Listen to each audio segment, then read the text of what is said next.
Hello everyone. Today I'm going to narrate an incident which dates back to 4 years when I went to Missionaries of Charities, a charitable organization run by Mother Teresa Foundation.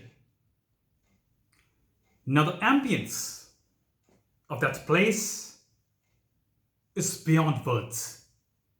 Whenever I visit that place, the calm and the composed and the peaceful serenity radiating all over the place takes you to a different world of ecstasy.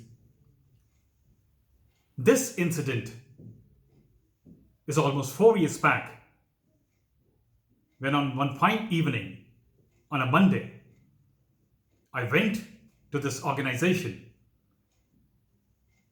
And as after interacting with the sisters and visiting the kids, I was about to leave that organization, I saw an edition of Hindustan Times of that day lying on the shelf. Now, on that day, luckily, by grace of God, on the editorial page of the column Inner Voice, my article had appeared. I very reluctantly asked the sister, can I take that HT edition of today along with me?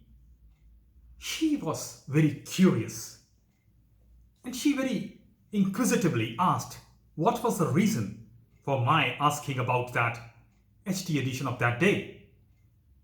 I said that today my article appeared luckily, and since I could not take the HT print edition of today, so I just thought of requesting you for the same.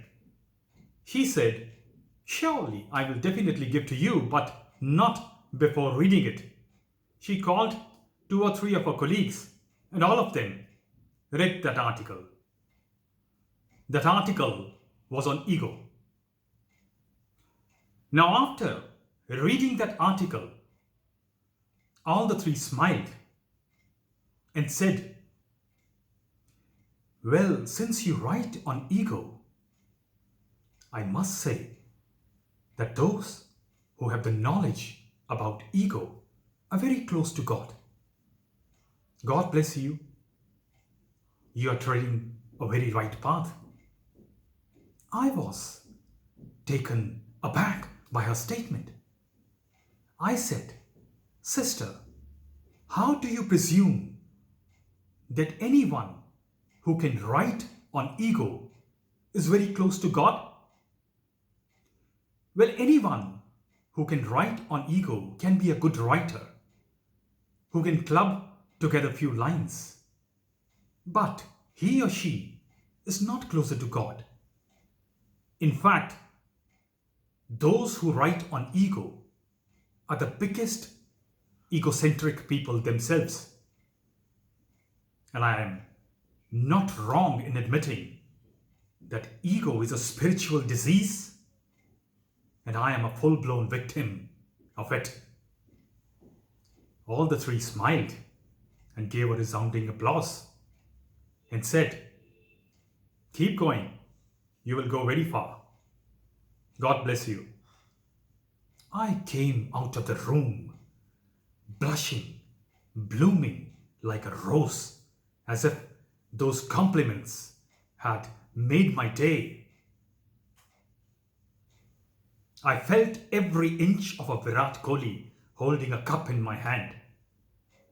But as I sat behind the wheel of my car, I recollected the chain of events and came to the conclusion of my own shallowness during that meeting.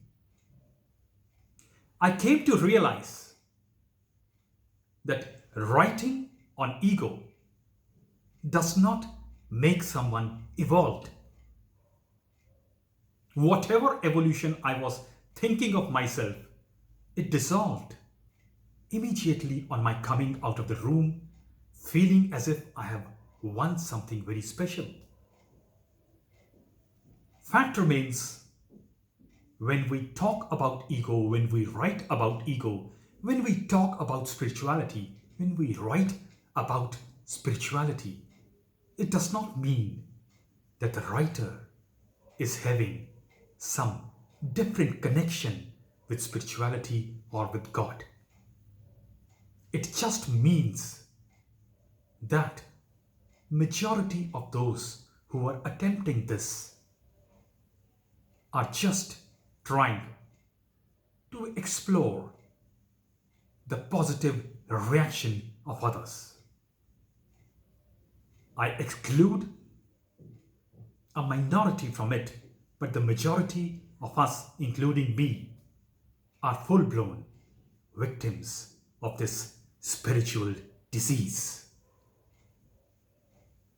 I could imagine myself as a wolf in those sheep's clothes. I talked like an evolved master in front of those sisters, but in my heart of hearts, I knew that I am miles away from what I projected in front of them. Have you ever encountered such moment in your life? Do give it a thought and do share. Thank you.